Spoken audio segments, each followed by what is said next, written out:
வணக்கம் நண்பர்களே, மீண்டும் உங்களை சந்திப்பது மகிழ்ச்சி. ஒரு நல்ல செய்தியோடு தான் மீண்டும் உங்களை சந்திக்க வேண்டும் என்று இருந்தேன். அந்த நல்ல செய்தி எனக்கு கிடைச்சிருச்சு. ஸோ அந்த நல்ல செய்தி உங்களுக்கும் சொல்கிறேன். அந்த செய்தியை நீங்கள் எப்படி எடுத்துக்கிறீங்கிறது தெரியல. ஸோ நான் பெருசாக ஒரு 6 மாதமாக ஒரு ஐபிஓ பற்றி தேடிட்டு இருந்தேன். எப்போ லிஸ்ட் ஆகும் தேடிட்டு இருந்த ஒரு ஐபிஓ அதுதான் நம்ம டாடா கேபிட்டல்.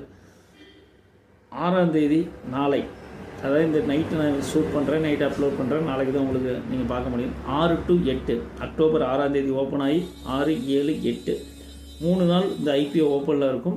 தேவையானவங்க இதோடைய இன்ஃபர்மேஷன் கொடுக்குறேன். பிடிச்சிருந்தா ஓன் அனலைஸ் பண்ணிவிட்டு உங்களுடைய ஃபினான்ஷியல் அட்வைஸரை கன்சல்ட் பண்ணிவிட்டு நீங்கள் போடுங்க. ஆனால் நான் இந்த ஐபிஓ அப்ளை பண்ணுறேன். ஸோ இந்த ஐபிஓவில் என்னென்ன விஷயங்கள் இருக்குது அப்படிங்கிற தகவலை எனக்கு தெரிஞ்ச விஷயங்களை நான் ஷேர் பண்ணுறேன். இந்த ஐபிஓ பற்றி நான் ஓப்பனிங்லாம் சொல்லிட்டேன். 6 ஓப்பன் ஆகி